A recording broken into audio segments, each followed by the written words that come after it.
Em 1492, um homem subiu ao trono papal, que transformaria o Vaticano no bordel mais luxuoso da Europa. Papa Alexandre VI não apenas quebrou todos os votos sagrados, ele os espezinhou publicamente enquanto organizava orgias nos aposentos papais, envenenava cardeais rivais e usava dinheiro da igreja para financiar os assassinatos de seus inimigos.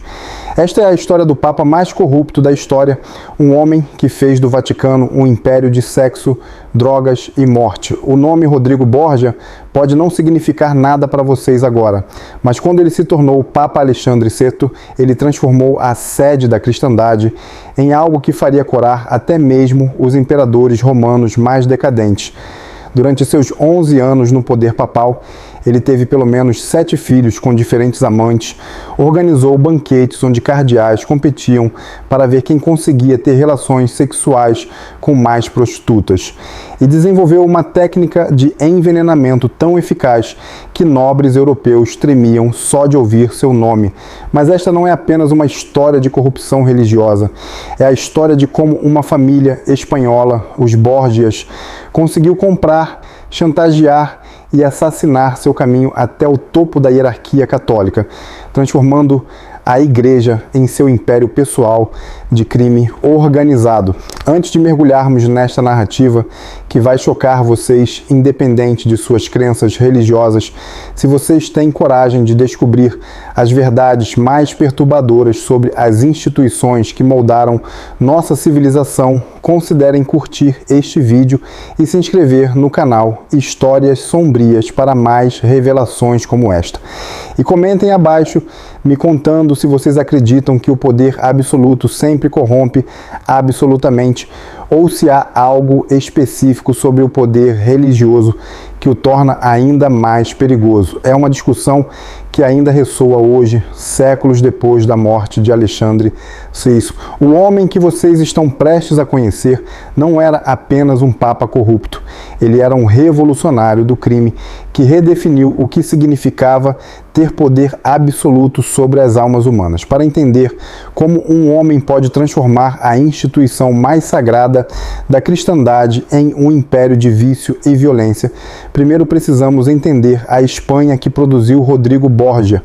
Este não era apenas mais um nobre ambicioso, ele era produto de uma sociedade onde a igreja e o crime se entrelaçavam tão intimamente que era impossível distinguir onde um terminava e o outro começava.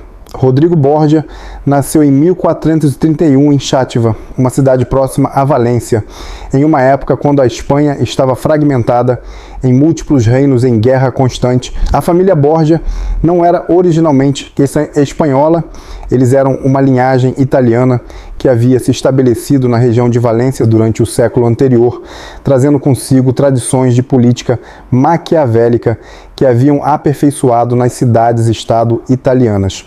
O tio de Rodrigo, Alfonso Borgia, havia conseguido algo extraordinário para a época. Ele havia subornado, chantageado e manipulado seu caminho até se tornar Papa Calixto III em 1455. Este não foi um feito baseado em santidade ou devoção religiosa, né? Foi uma operação masterfully executada de corrupção sistêmica que estabeleceu o modelo que Rodrigo seguiria décadas depois. Alfonso compreendeu algo fundamental sobre o poder papal que muitos de seus predecessores haviam negligenciado. O Papa não era apenas um líder espiritual, mas também o governante temporal dos estados papais, controlador de vastas riquezas e um homem que podia legitimizar ou destruir reis através de excomunhão. Em suas mãos, estes poderes se tornaram ferramentas para construir um império familiar que transcendia fronteiras nacionais. Quando Rodrigo era criança, ele observou como seu tio usava a posição papal para enriquecer a família Borgia, nomeando parentes para posições importantes na igreja e usando dinheiro papal para comprar propriedades por toda a Europa. Mais significativamente, ele viu como Alfonso usava assassinato político como ferramenta de governança, eliminando cardeais rivais através de veneno e acidentes orquestrados. A educação de Rodrigo foi cuidadosamente projetada para prepará-lo para uma vida de crime legitimado pela autoridade religiosa. Ele estudou direito canônico na Universidade de Bolonha, mas suas lições mais importantes vieram dos corredores do poder papal, onde ele aprendeu como comprar votos cardinalícios, como chantagear bispos com evidência de seus próprios crimes e como usar o confessionário para coletar segredos políticos devastadores. Alfonso Borgia morreu em 1458, mas não antes de estabelecer seu sobrinho em uma posição de poder extraordinário dentro da hierarquia católica. Aos 27 anos, Rodrigo já era cardeal e controlava várias das abadias mais ricas da Europa, mas crucialmente ele havia herdado a rede de espiões, assassinos e políticos corrompidos que seu tio havia construído ao longo de 3 anos no papado. A Roma do século XV, que recebeu o jovem cardeal Rodrigo Borgia, era uma cidade onde vício e virtude se misturavam em proporções que escandalizariam até mesmo observadores modernos. A corte papal havia se tornado um den de iniquidade, onde cardeais mantinham haréns abertos, onde posições religiosas eram vendidas em leilões públicos e onde assassinato político era tão comum que venenos específicos eram nomeados pelos prelados que os preferiam. Rodrigo chegou a Roma não como um jovem inocente corrompido pelo ambiente, mas como um predador sofisticado que reconheceu imediatamente as oportunidades que a cidade oferecia. Ele estabeleceu residência em um palácio que anteriormente pertencera a um cardeal que havia morrido subitamente após se opor aos interesses Borgia e começou imediatamente a construir uma base de poder que combinava riqueza, chantagem e violência em proporções que impressionavam até mesmo Romanos de Haddad. Durante seus primeiros anos em Roma, Rodrigo se especializou no que ele chamava de política de alcova, usando seduced and sexual blackmail para controlar figuras importantes da hierarquia católica. Ele organizava festas elaboradas em seu palácio, onde cardeais, bispos e até mesmo embaixadores estrangeiros eram fotograficamente comprometidos em situações que arruinariam suas carreiras se tornassem públicas. Estas festas não eram simples gatherings sociais, eram operações de intelligence cuidadosamente orquestradas, onde Rodrigo coletava informações que mais tarde usaria para comprar votos, silenciar críticos ou eliminar rivais. Ele mantinha detailed records de cada guest, documentando meticulously suas preferências sexuais, vícios secretos e vulnerabilidades familiares. O Palácio Borgia se tornou infamous por toda Roma como lugar onde moral laws não aplicavam. Rodrigo mantinha um staff de prostitutas especialmente trained para extrair secrets de clientes poderosos. Ele employed professional poisoners que podiam eliminar enemies sem deixar traços detectáveis. E ele desenvolveu um network de informants que se estendia desde servants em outros palácios cardinalícios até merchants que made business com foreign governments. Mais perturbadoramente, Rodrigo começou experimentando com que ele chamava Theological Innovation, usando sua posição como cardeal para reinterpretar a doutrina católica de maneiras que justificariam seus próprios crimes. Ele argued privately que depois God had given him power over souls, isso extended naturally para power sobre bodies também. He claimed que since salvation belonged para a church, those que opposed church leadership were automatically damned e therefore their deaths eram spiritually justified. Durante este período, Rodrigo também começou developing sua expertise em poison, uma skill que would serve him bem durante sua eventual papal reign. Ele studied com masters que haviam previously served other cardinals, learning to distinguish between various toxins e their specific effects.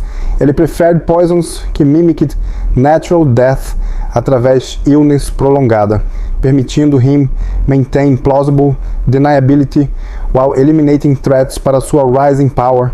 A reputação de Rodrigo for ruthlessness was spreading throughout Rome, mas também era sua reputation for effectiveness.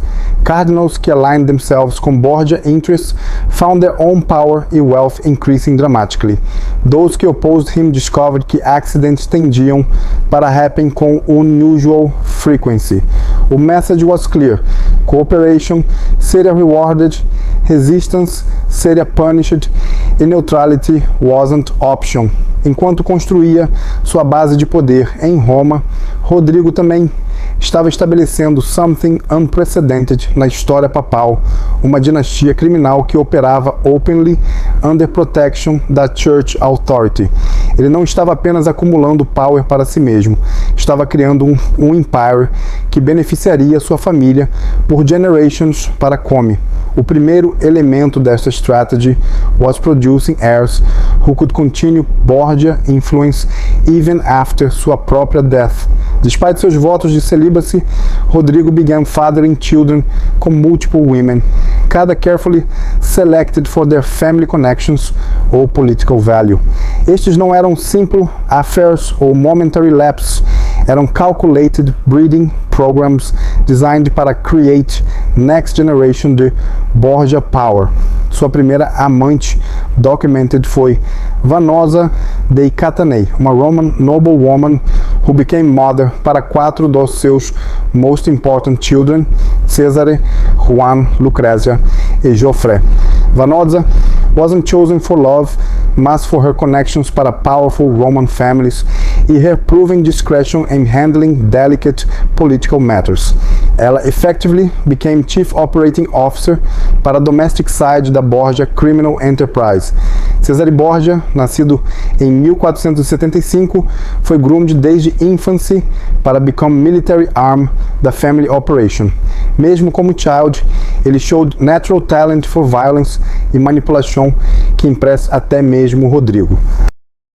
O primeiro elemento desta estratégia foi produzir herdeiros que poderiam continuar a influência Borgia mesmo após sua própria morte.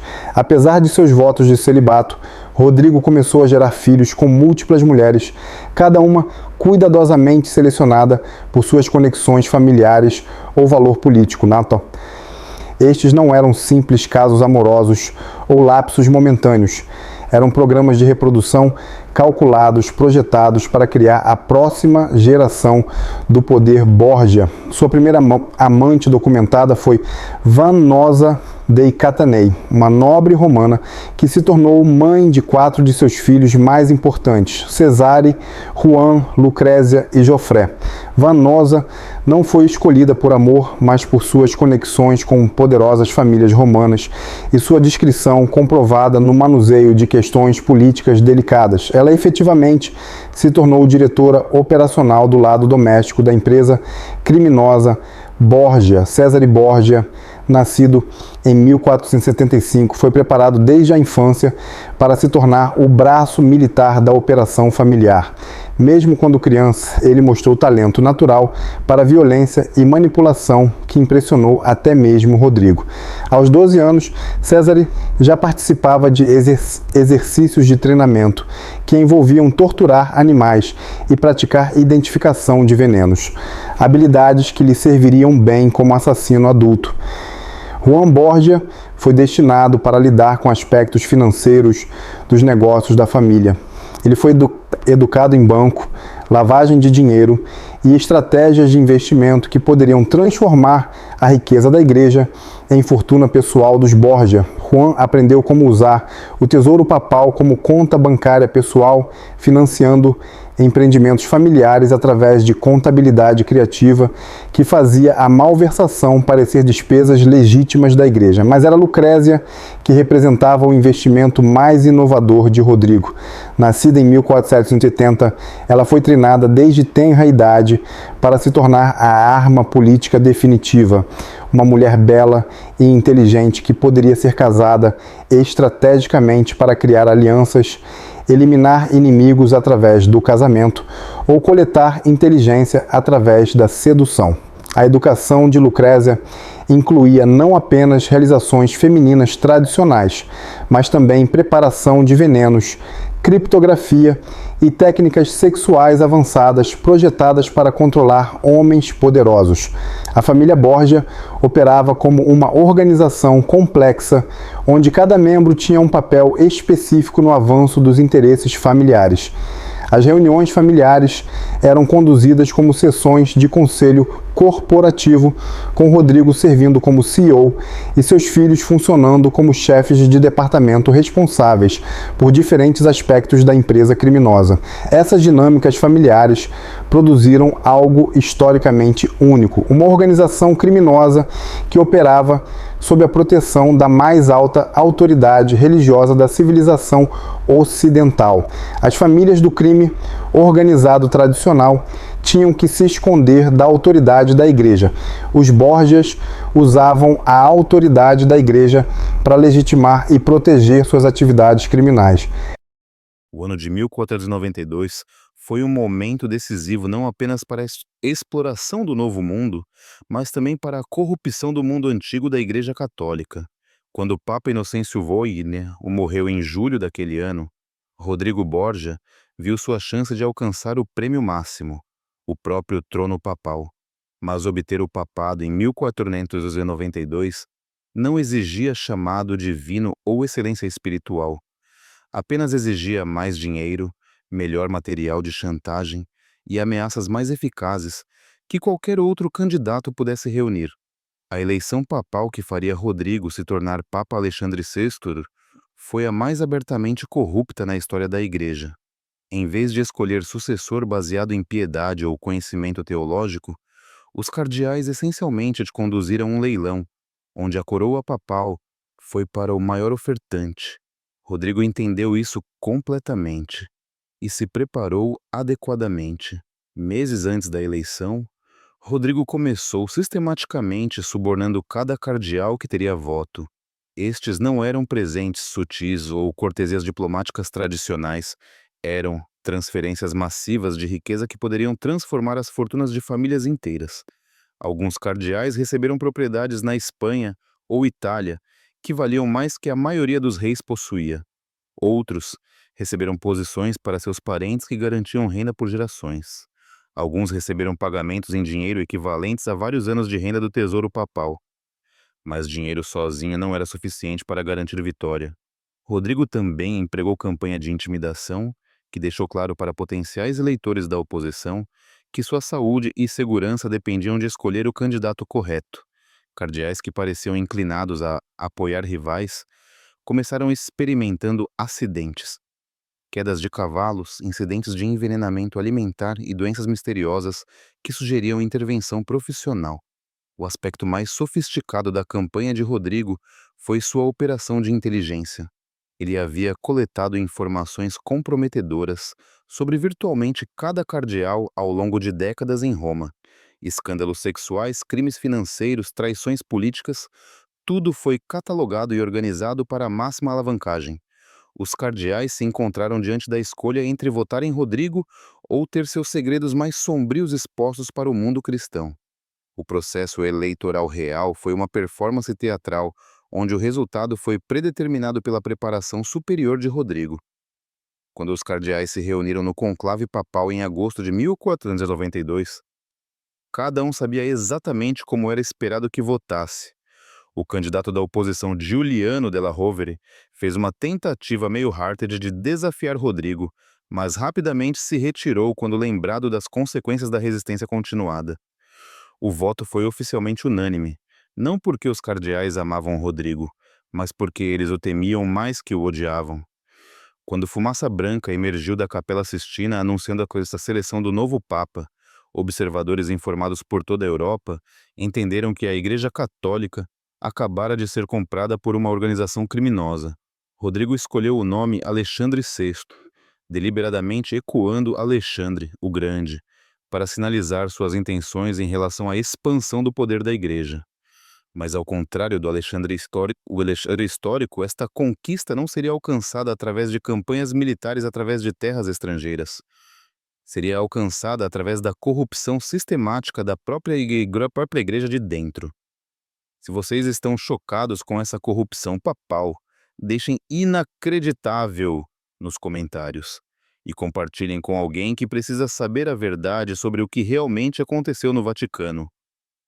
Uma vez estabelecido como Papa Alexandre VI em agosto de 1492, Rodrigo não perdeu tempo em transformar o Vaticano desde sede de autoridade espiritual em quartel-general criminoso sofisticado. Sua principal inovação foi integrar a exploração sexual diretamente na administração papal, criando um sistema onde negócios da igreja eram conduzidos através de orgias elaboradas que serviam múltiplas funções simultaneamente. Os aposentos papais foram completamente renovados para acomodar a nova visão de Alexandre para a governança papal. Salas de oração tradicionais foram convertidas em câmaras de entretenimento equipadas com camas, espelhos e iluminação sofisticada projetada para a visualização ótima de performances sexuais.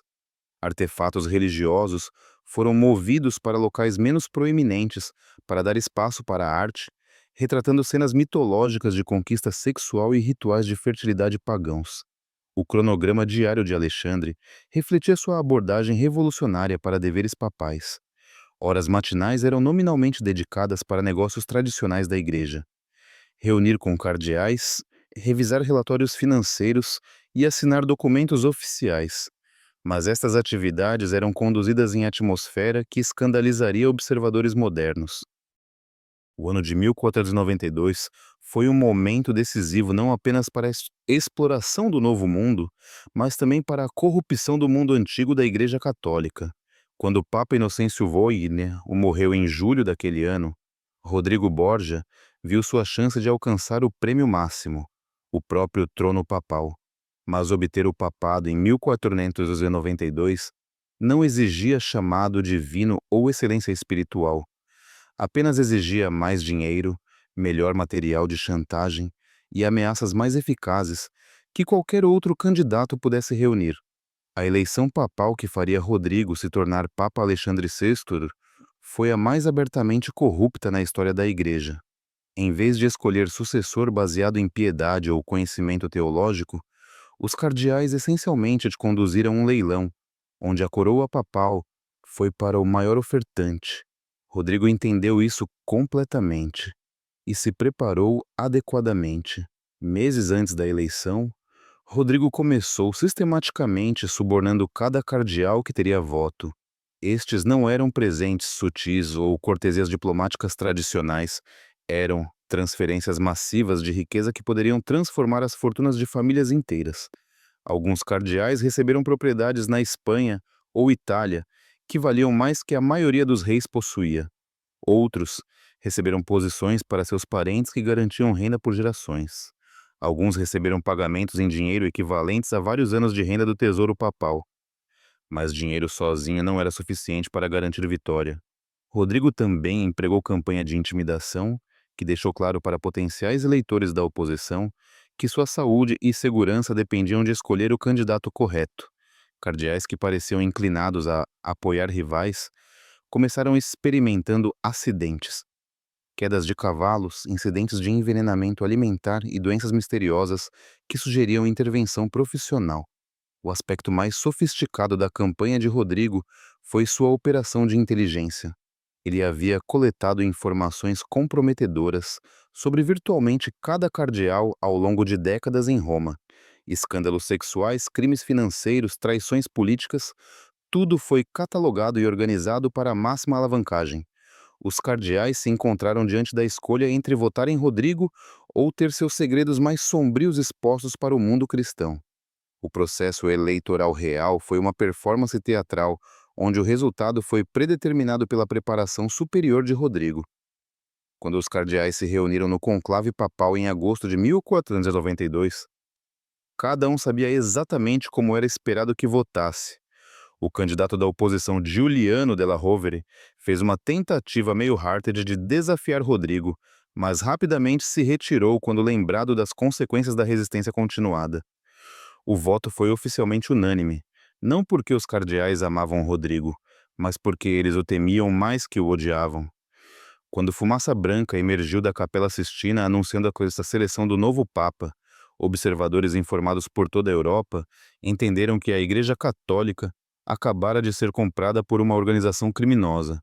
Rodrigo escolheu o nome Alexandre VI, deliberadamente ecoando Alexandre, o Grande, para sinalizar suas intenções em relação à expansão do poder da Igreja.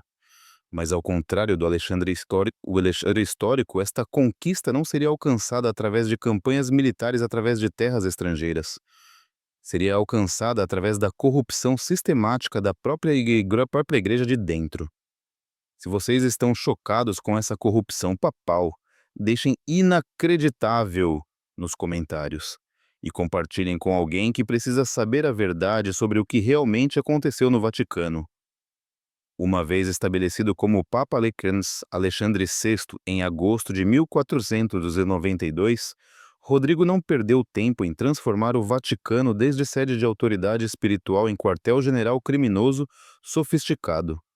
Sua principal inovação foi integrar a exploração sexual diretamente na administração papal, criando um sistema onde negócios da Igreja eram conduzidos através de orgias elaboradas que serviam múltiplas funções simultaneamente.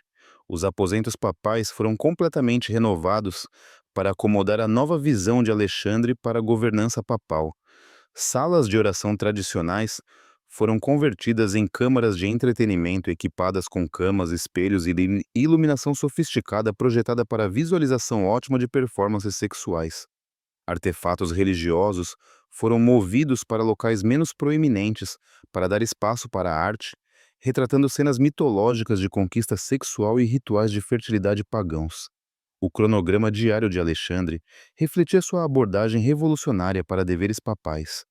Horas matinais eram nominalmente dedicadas para negócios tradicionais da Igreja. Reunir com cardeais, revisar relatórios financeiros e assinar documentos oficiais. Mas estas atividades eram conduzidas em atmosfera que escandalizaria observadores modernos. Alexandre frequentemente conduzia reuniões enquanto era servido sexualmente por membros de sua equipe doméstica, e decisões importantes da igreja eram feitas durante intervalos entre atividades sexuais. Horas da tarde e noite eram quando a inovação de Alexandre realmente floresceu. Banquetes elaborados foram organizados em salas de jantar papais onde presença era obrigatória para cardeais que queriam manter suas posições. Estes não eram jantares formais tradicionais, eram orgias cuidadosamente orquestradas onde a hierarquia da igreja participava em atividades sexuais cada vez mais extremas enquanto Alexandre observava de posição elevada, catalogando mentalmente as ações de cada participante para a futura alavancagem. Uma festa particularmente infame ocorreu em outubro de 1501 e se tornou conhecida como o Banquete das Castanhas. 50 prostitutas foram trazidas para os aposentos papais para entreter cardeais e outros oficiais da igreja. As mulheres eram obrigadas a engatinhar nuas pelo chão coletando castanhas enquanto a hierarquia da igreja competia para ver quem conseguia ter relações sexuais com mais mulheres no tempo designado. Alexandre assistiu todo o espetáculo, concedendo prêmios para as performances mais impressionantes enquanto seus filhos ilegítimos mantinham a pontuação. Mas estes eventos não eram meramente celebrações de devassidão, eram operações políticas sofisticadas.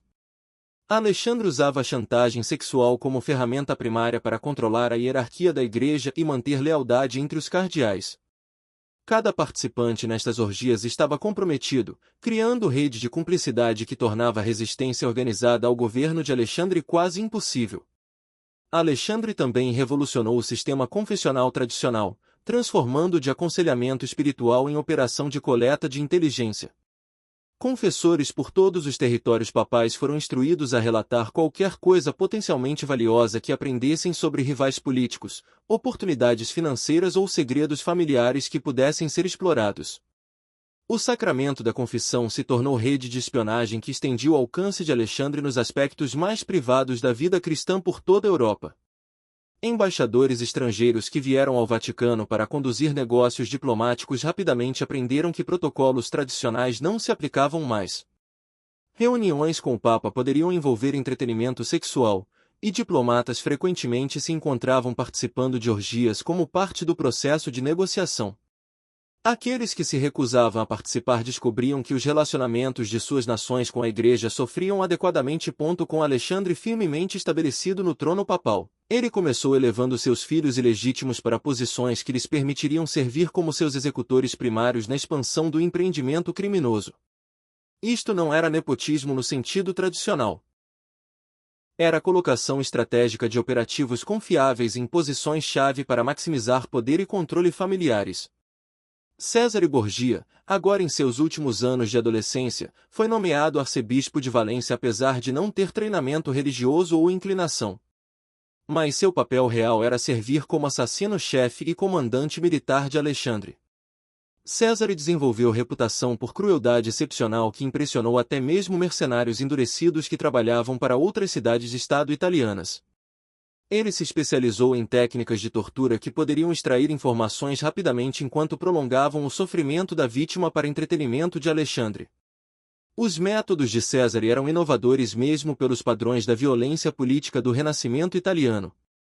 Ele desenvolveu técnica característica envolvendo estrangulamento lento com cordão de seda, método que era tanto elegante o suficiente para assassinatos de alto perfil quanto doloroso o suficiente para servir como mensagem para potencial oposição.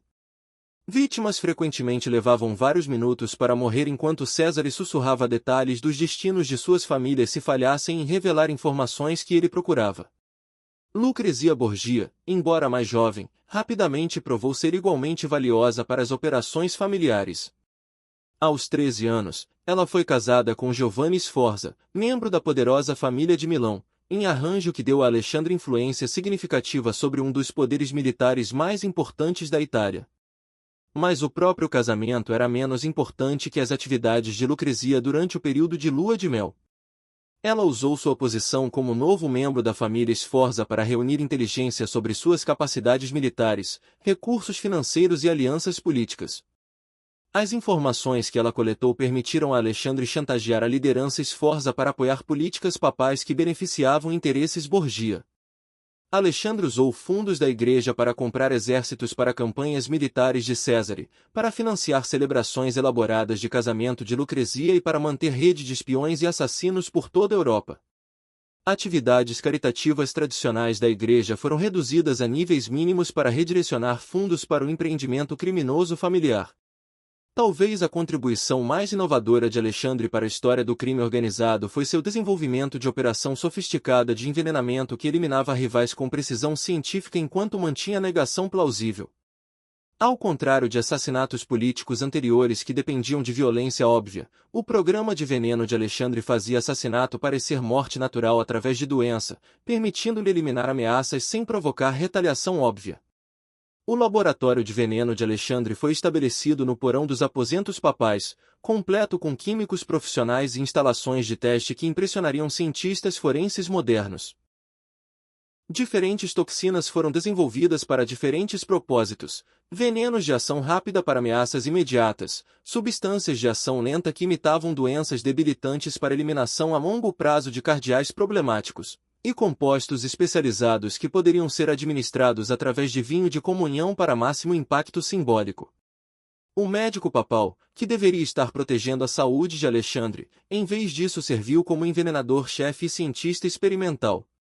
Juntos eles desenvolveram o que se tornou conhecido como veneno Borgia, um composto que produzia sintomas idênticos à falha renal natural mas funcionava lentamente o suficiente para permitir que vítimas sofressem publicamente por semanas antes de morrer, servindo como aviso visível para qualquer outro considerando oposição à autoridade papal.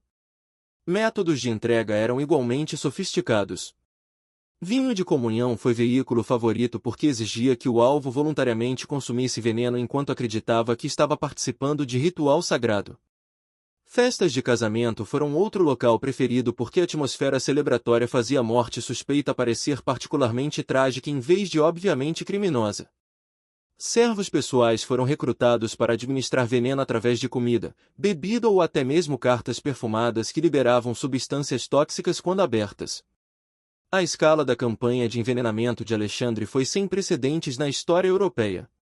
Estimativas conservadoras sugerem que ele eliminou mais de 200 pessoas durante seu reinado papal, incluindo dezenas de cardeais, múltiplos bispos, vários embaixadores e incontáveis oficiais menores que representavam ameaças aos interesses da família Borgia. Cada morte foi cuidadosamente planejada para parecer natural enquanto servia propósito estratégico mais amplo na expansão do poder familiar. O aspecto mais audacioso do programa de envenenamento foi mirar participantes na própria hierarquia da Igreja.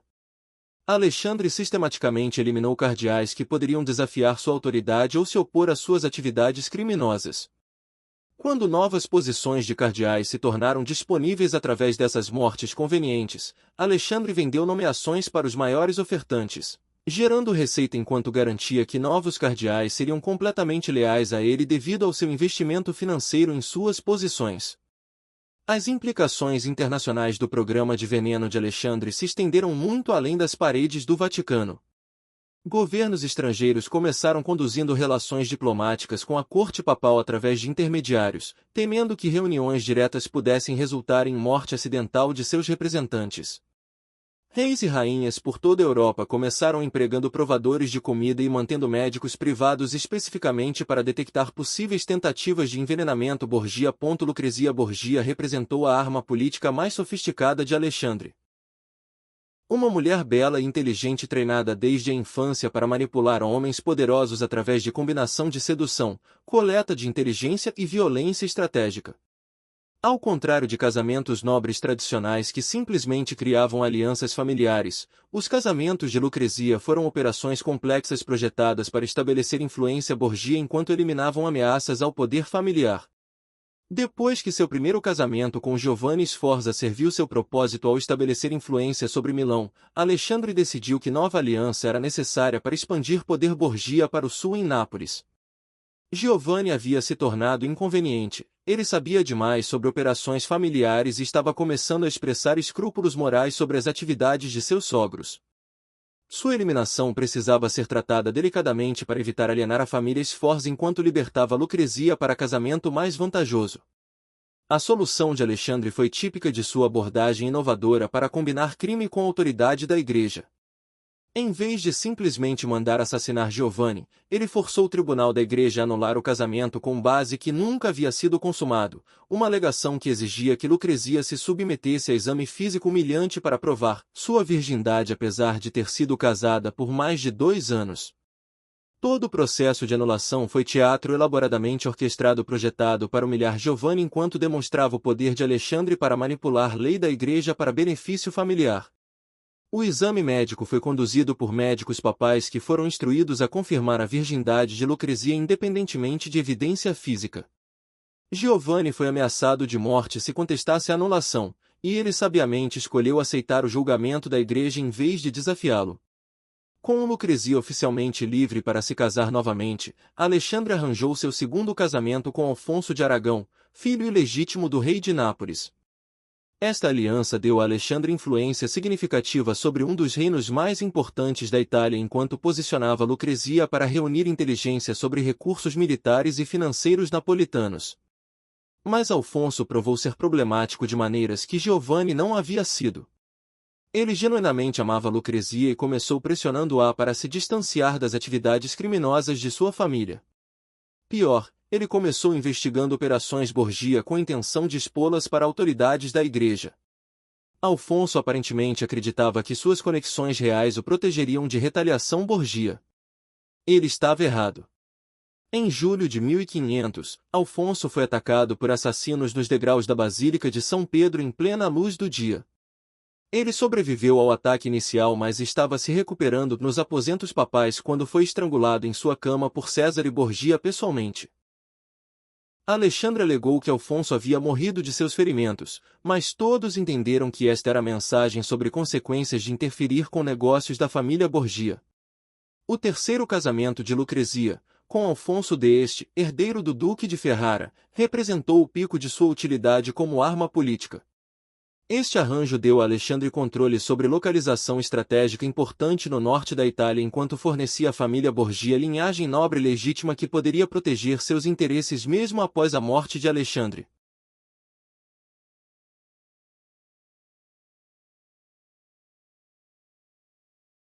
Por volta de 1503, Alexandre VI havia transformado a autoridade papal no empreendimento criminoso mais sofisticado da história europeia. A influência Borgia se estendia desde a Espanha até a Hungria, desde a França até o sul da Itália, criando redes de corrupção, intimidação e violência que ameaçava estruturas de poder tradicionais por todo o mundo cristão. A inovação de Alexandre foi demonstrar que a autoridade religiosa poderia ser ferramenta mais eficaz para crime organizado que poder militar tradicional. Reis poderiam ser derrubados através de guerra, mas Papa que controlava a própria salvação era quase intocável. A nobreza europeia se encontrou em posição impossível. Eles poderiam se opor a Alexandre e enfrentar excomunhão que legitimizaria a rebelião por seus súditos, ou eles poderiam cooperar com suas demandas criminosas enquanto comprometiam sua própria autoridade moral. A rede de extorsão Borgia operava em múltiplos níveis simultaneamente. No nível mais alto, Alexandre ameaçava reinos inteiros com interdição, proibição da igreja que fecharia todas as igrejas, preveniria casamentos e funerais, e essencialmente excomungaria populações inteiras. Estas ameaças eram apoiadas por disposição demonstrada para executá-las. Vários estados menores que se opuseram aos interesses Borgia encontraram seus territórios sob bloqueio religioso completo, criando agitação popular que forçou governantes a se submeterem às demandas de Alexandre. No nível individual, operativos Borgia usaram técnicas tradicionais de chantagem e assassinato aprimoradas por autoridade religiosa. Nobres por toda a Europa descobriram que seus confessores estavam relatando suas admissões privadas de pecado para o Vaticano, que capelães pessoais estavam reunindo inteligência sobre finanças familiares e planos políticos, e que cerimônias da igreja estavam sendo usadas para administrar veneno a indivíduos problemáticos. A riqueza fluindo para os cofres do Vaticano foi sem precedentes.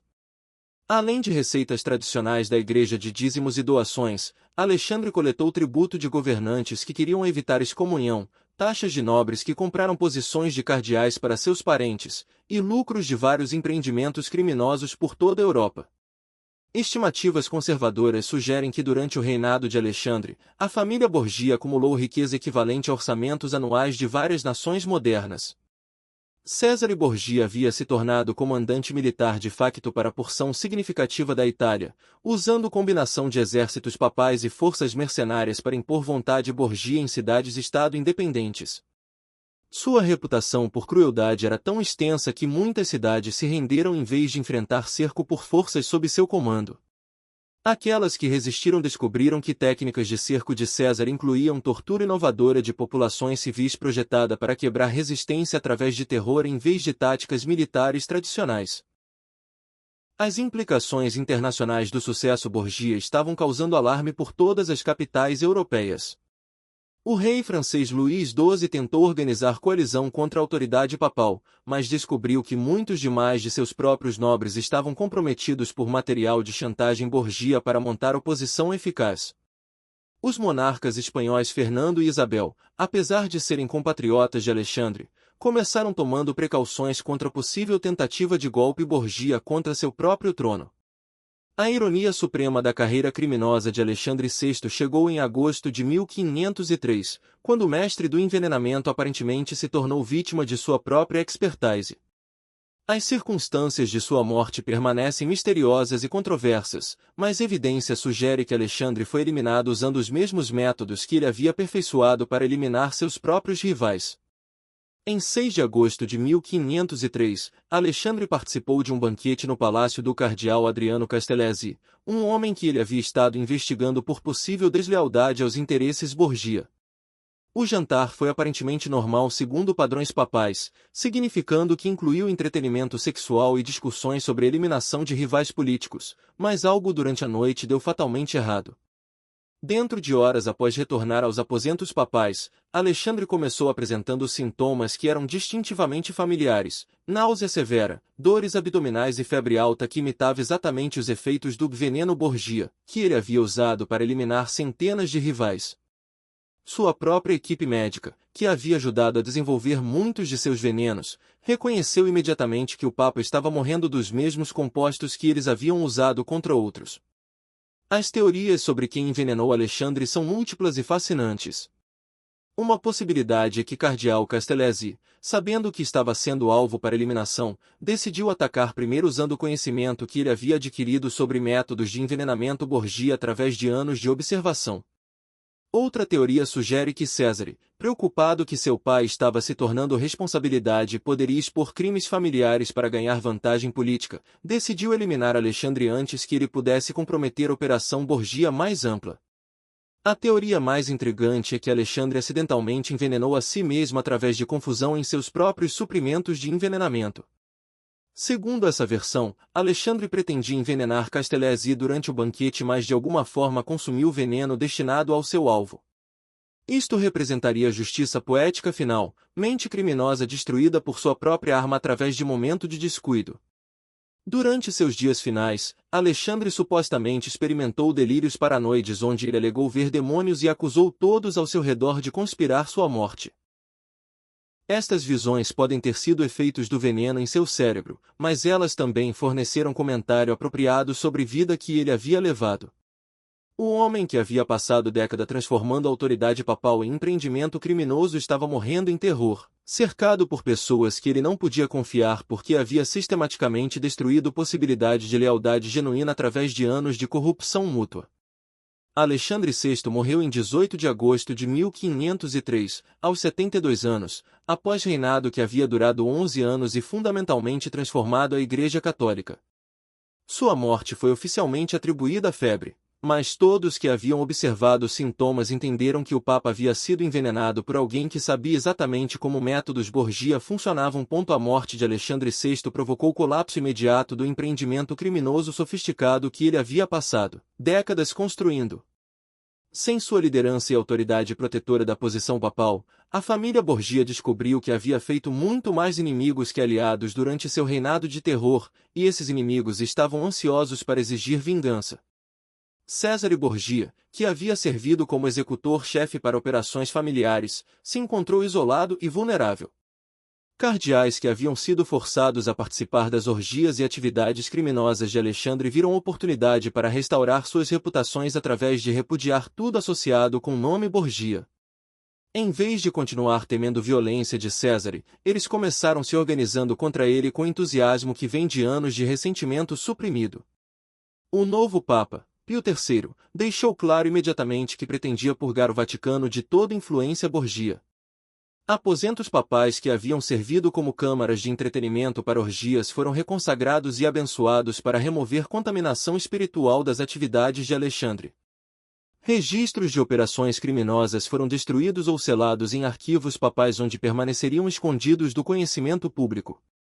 Lucrezia Borgia, através de seu casamento com Alfonso d'Este, foi o único membro da família que conseguiu manter posição e segurança após a morte de Alexandre. A família de seu marido forneceu proteção que permitiu que ela se distanciasse da reputação criminosa Borgia e vivesse vida relativamente normal como duquesa de Ferrara. Mas mesmo ela enfrentou suspeita constante e vigilância de outros nobres que lembravam seu papel nas atividades criminosas da família. Reações internacionais à morte de Alexandre revelaram extensão para a qual influência Borgia havia aterrorizado a nobreza europeia. Reis e rainhas por todo o continente celebraram privadamente, entendendo que grande ameaça à sua própria autoridade havia sido eliminada. Relações diplomáticas com o Vaticano gradualmente retornaram para padrões mais tradicionais quando nova administração papal deixou claro que a política da Igreja não seria mais determinada por considerações criminosas. Mais significativamente, a morte de Alexandre marcou o fim de momento histórico único quando o crime organizado havia alcançado níveis mais altos de poder institucional na civilização europeia. Nunca novamente empreendimento criminoso seria capaz de usar a autoridade religiosa tão sucessivamente para legitimar e proteger suas atividades. Futuros papas, independentemente de suas falhas morais pessoais, entenderiam que criminalidade aberta no estilo de Alexandre provocaria resistência que poderia destruir a própria Igreja. Se vocês ficaram chocados com esta história real do Papa mais corrupto da história, escrevam nunca mais nos comentários. Querem conhecer mais segredos sombrios que o Vaticano esconde? Inscrevam-se agora no Histórias Sombrias e ativem o sininho para não perder nossos próximos episódios que vão revelar verdades que as instituições preferem manter enterradas.